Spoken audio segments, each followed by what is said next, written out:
सबसे बड़े सूबे उत्तर प्रदेश के आंकड़े किस तरीके के हैं वो आपके सामने। 80 सीटें उत्तर प्रदेश में, कहा जाता है दिल्ली का रास्ता यूपी से गुजरता है। 67 सीटें भारतीय जनता पार्टी और उनके सहयोगी दलों को मिल रही है। समाजवादी पार्टी सिर्फ 9 सीटों पर सिमट रही है और उसकी सहयोगी कांग्रेस को सिर्फ 1 सीट। और अदर्स में बाजरा स्पष्ट कर दूं, others BSP Bahujan Samaj party का ये आंकड़ा है जिसमें 3 सीटें बीएसपी लेती हुई दिख रही है, कांग्रेस में एक।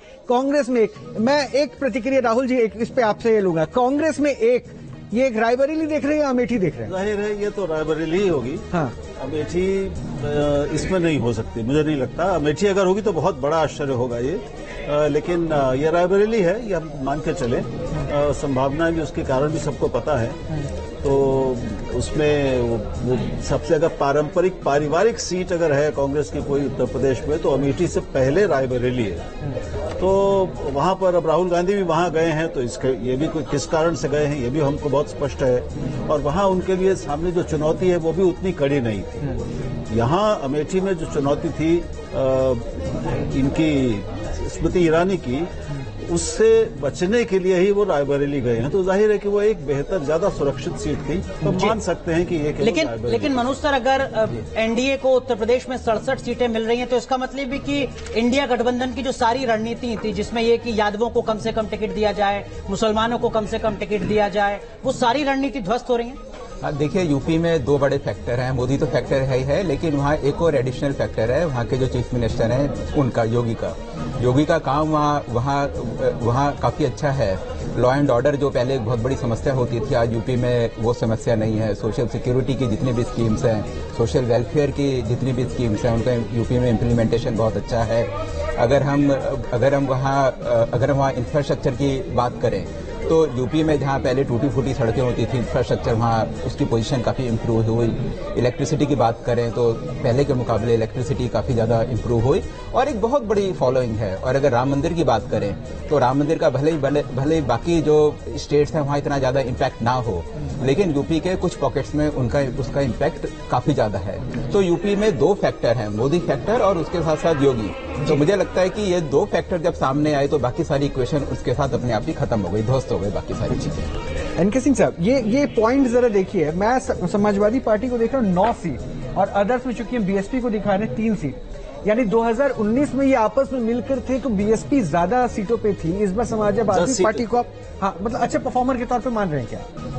हाँ, ये बड़ा अजीब सा होता है कि आपके एफपीटीपी सिस्टम की एक बहुत बड़ी खराबी है। जब हम लोग इसको एनालाइज करते हैं कि एफपीटीपी सिस्टम क्या भारत के लिए सुटेबल है, तो ये पाया जाता है ये बिल्कुल सुटेबल नहीं है।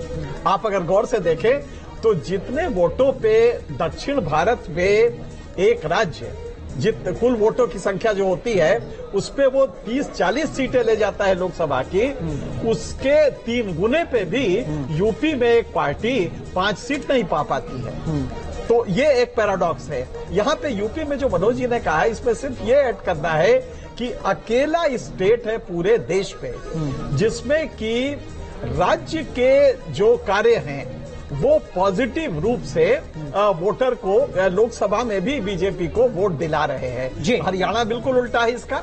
आपको मालूम है कि बीच में हरियाणा में चीफ मिनिस्टर, दर्शक लगातार इंतजार कर रहे हैं कि अब अगले राज्य का नंबर कब आता है, तो राजधानी दिल्ली लेकर चलते हैं। दिल्ली में 7 लोकसभा सीटें और इस बार न्यूज नेशन के सर्वे में 7 सीटों की क्या कुछ तस्वीर है वो आपके सामने। जो तस्वीर 2014 में थी, जो तस्वीर 2019 में थी, वही तस्वीर 2024 में भी नजर आ रही है। दिल्ली की 7 लोकसभा सीटों पर भारतीय जनता पार्टी ही कमल खिलाती नजर आ रही है। यानी लखनऊ से देखी वो जो गाड़ी चली ना, दिल्ली पहुंचते पहुंचते 7 के 7 आंकड़ों में 7 के 7 सीट बीजेपी लेकर पहुंच रही है। और आम आदमी पार्टी और कांग्रेस हालांकि गठबंधन में थे इसलिए, लेकिन फिर भी हमने सेपरेट करके ग्राफिक्स में दिखाया बेशक है, लेकिन ये समझ लिए खाता नहीं खुलता दिख रहा। हमारे एग्जिट पोल में 7 के 7 सीट दिल्ली के बीजेपी लेके जा रही है। संजय निरुपम साहब, एक रिएक्शन इस पे।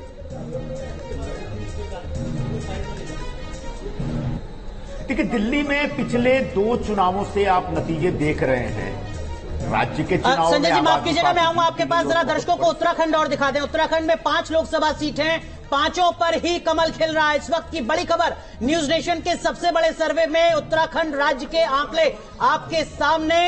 5 लोकसभा सीट पर भारतीय जनता पार्टी जीत रही है। जी संजय जी, कंप्लीट कीजिए। इसमें सभी का लेटेस्ट ले रहे हैं। देखिए, उत्तराखंड हो या दिल्ली हो, ये साफ साफ दिख रहा है कि नरेंद्र मोदी जी के नाम पे जो वोट है वो वोट कमाल कर रहा है। एक व्यक्ति पिछले 10 वर्षों से सत्ता के शिखर पे है, बावजूद इसके उनकी लोकप्रियता में कोई कमी नहीं आ रही है और उनका जो कनेक्ट है लोगों के साथ वो जबरदस्त है। अरविंद केजरीवाल जेल से निकलने के बाद दिल्ली में जिस प्रकार का दुष्प्रचार करते हैं, जिस प्रकार की आक्रामक रुख लेते हैं, उससे उनको बड़ी उम्मीद जगी थी और उनके साथियों को भी उम्मीद जगी थी कि शायद वो खेल पलट देंगे। लेकिन मेरा मानना है कि जैसे पिछले 2 चुनावों में मोदी के नाम पे दिल्ली के लोगों ने वोट दिया और 7 के 7 एमपी उनको चुन करके दिए, इस बार भी 7 के 7 एमपी सांसद अगर भारतीय जनता पार्टी को मिलते हैं तो चौंकना नहीं चाहिए। ये बात स्थापित करता है कि अरविंद केजरीवाल भ्रष्टाचार के आरोप में जेल में हैं, जेल जा रहे हैं दोबारा, मतलब उनकी जमानत खत्म हो रही है। दूसरी बात यह है कि जो पार्टी भ्रष्टाचार के नाम पर पूरे देश में कैंपेन लेके आती है और यूपीए की सरकार का पूरा बेड़ा गर्क कर देती है, वह पार्टी में काम करने वाले लोग खुद भ्रष्टाचारी हैं, वह स्थापित हो जाता है। और तीसरी प्रमुख बात यह है कि कोई कितना भी बोल ले, कितना भी झूठ बोल ले, आखिरकार प्रधानमंत्री नरेंद्र मोदी की जो इमेज है, उनके नाम पे जो एक लोगों का जो एक जुड़ाव है या फिर उनके नाम पे जो एक वोट है, वो वोट आज भी इंटैक्ट है, जिसका नतीजा आपको दिल्ली और उत्तराखंड में साफ साफ दिख रहा है। जो कि आगे आने वाले दिनों में देश का अलग अलग कांग्रेस पार्टी बीजेपी जीत रही है, कांग्रेस हार रही है, इसके पीछे क्या वजह नजर आती है आपको? क्या एक रणनीति ये भी है कि बीजेपी ने अपने जो तमाम बड़े नेता हैं उनको भी जमीन पर उतारा, जैसे अनिल बलूनी?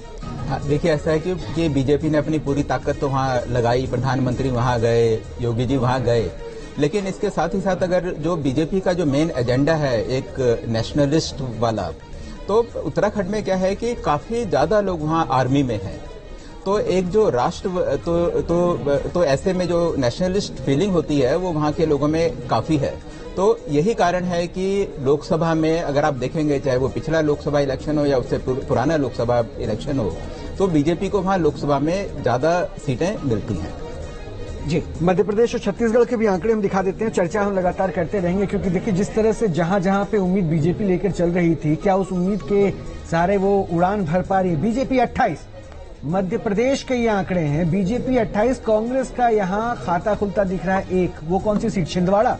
राहुल जी मध्य प्रदेश पे कमेंट देते चलिए। छिंदवाड़ा क्या आप देख रहे हैं? यहाँ पर हमारे एग्जिट पोल में कांग्रेस को 1 सीट, 28 बीजेपी। क्या छिंदवाड़ा मान रहे हैं कमलनाथ के गढ़ में उनके बेटे को? आपका अनुमान सही है, मैं सहमत हूँ। छिंदवाड़ा ही हो सकती है, क्योंकि हम जानते हैं कि वही एक सीट है जहाँ बिल्कुल बीजेपी की पुरानी पिछली आंधियों में भी कमलनाथ और उनकी सीट वो खड़ी रही। अच्छा, ये आंधी शब्द जो आपने इस्तेमाल किया, मतलब आपने आंधी इस एग्जिट पोल में महसूस कर ली बीजेपी को लेकर? आंधी शब्द का इस्तेमाल आपने किया, मैं पहली बार सुना आपकी जुबान से आंधी, तो यानी आपने ये आंधी एग्जिट पोल में पिछली बार की तुलना में, देखिए ये भाई हमें जानते हैं कि कुछ 4-5 प्रदेश ऐसे हैं जहां पर बीजेपी बिल्कुल अपने चरम पर थी, लगभग 100%, कई जगह पूरा 100%, कहां पर कहीं पर 95-98। तो एक सीट जो हमेशा रही कांग्रेस के साथ वहां पर पिछले चुनावों में भी बीजेपी की, अब आंधी ही कहेंगे अगर आपको 100% या 95% सीटें मिल रही हैं, तो उस प्रदेश के लिए तो ये आंधी है यकीनन। हालांकि कांग्रेस पार्टी ने तैयारी पूरी की थी। 30 साल के बाद दिग्विजय सिंह खुद चुनावी मैदान में उतरे थे अपने संसदीय क्षेत्र से 1991 के बाद। कांतिलाल भूरिया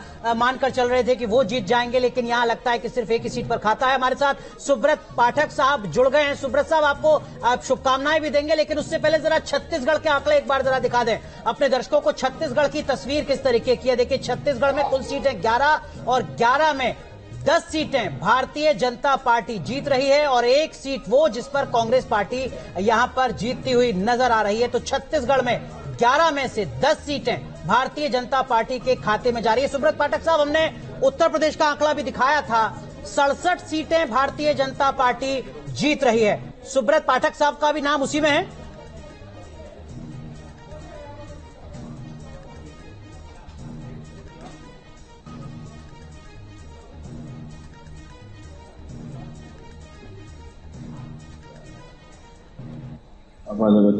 जी सुब्रत जी, आवाज पहुंच रही है आप तक? हाँ, आ रही है। हमने अभी उत्तर प्रदेश के आंकड़े दिखाए थे, 80 में से 67 सीटों पर बीजेपी जीत रही है। आपको भी शुभकामनाएं दे दें। जी, बहुत धन्यवाद आपका। लेकिन हमको लगता है कि अभी जब एक्चुअल में जब आएगा नतीजा, तो इससे ज्यादा सीटें हम लोग जीतेंगे। तो मतलब आप 9 सीट जो समाजवादी पार्टी को लगभग मिलती दिख रही है हमारे एग्जिट पोल में, आप 370 से ऊपर आपका गठबंधन पहुंच रहा है, आप उस पर तो एतबार करते हैं ना। तो 9 सीटें पे चैलेंज कौन देख रहा है? आपकी वाली सीट पे आपको चुनौती मिल रही है क्या? ये महसूस कर रहे हैं क्या? नहीं, देखो ऐसा है कि हमको जो लगता है कि ये अभी आंकड़ा हमारा बढ़ेगा अभी उत्तर प्रदेश में। आपने जो 67 सीटें दी हैं और मुझे लगता है 70 से अधिक सीटें भारतीय जनता पार्टी जीतेगी। और क्या आधार इसका, इसके पीछे का? नहीं, इसके पीछे का आधार आपने जो जिस आधार पर आपने 67 सीटें दी है, यही आधार है। तो अभी बहुत सा वोट अभी आप जो साइलेंट मतदाता है वो भी भारतीय जनता पार्टी के पक्ष में गया है। तो मैं समझता हूँ कि वो सारे गणित फेल हो जाएंगे। इस जाति उसको वोट देता है, ये जाति ने उसको वोट किया। तो भी जब आगे जब पूरे वोट खुलेंगे तो ये अनुमान से और बेहतर अनुमान आपका सिद्ध होगा। सुब्रत साहब, आपने खुद अभी जो है ना 80 के 80 नहीं कहा, आपने कहा 70 प्लस लेके जाएंगे, यानी कुछ सीटें आप समाजवादी पार्टी को दे रहे हैं। तो फिर से मैं एक प्रश्न पूछता हूं, वही प्रश्न, अपनी सीट को आप जीत रहे हैं, ये मान के चले, आश्वस्त रखें। मैं क्योंकि हमारे साथ बहुत लंबा चौड़ा पैनल बैठा हुआ है, एक्सपर्ट्स हैं सारे, इसलिए उनसे वो सुनना चाह रहे थे। देखिए, आप ये मान के चलिए कि हमारी सीट जो है वो पिछली बार गठबंधन में भी भारतीय जनता पार्टी यहाँ से जीती थी। तो इस बार मैं समझता हूँ कि निश्चित रूप से कन्नौज की जनता ने फिर से भारतीय जनता पार्टी को आशीर्वाद दिया है और इस बार गठबंधन नहीं था। तो भारतीय जनता पार्टी को निश्चित रूप से यहाँ पर प्रधानमंत्री श्री नरेंद्र मोदी जी को प्रधानमंत्री बनाने के लिए कन्नौज की जनता ने भी आशीर्वाद दिया है। इनके सर जो भरोसा सुब्रत पाठक दिला रहे हैं, इसके पीछे कोई वजह आपको भी नजर आती है? हालांकि समाजवादी पार्टी ने अपनी रणनीति बेहतर बनाई थी, जैसा मैंने कहा, यादवों को कम से कम टिकट, मुसलमानों को कम से कम टिकट, कोशिश ये कि सारी जातियों को जोड़ सकें, लेकिन वो ध्वस्त नजर आ रहा है। अनुराग, इसमें 2 फैक्टर्स हैं।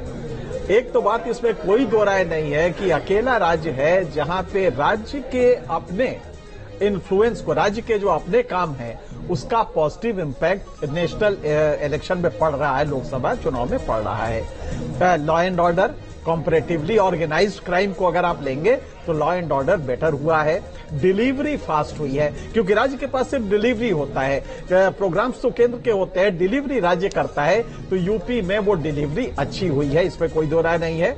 और ओवरऑल एक इमेज बनी है, अयोध्या में राम मंदिर बना, ये पॉजिटिव हो सकते हैं।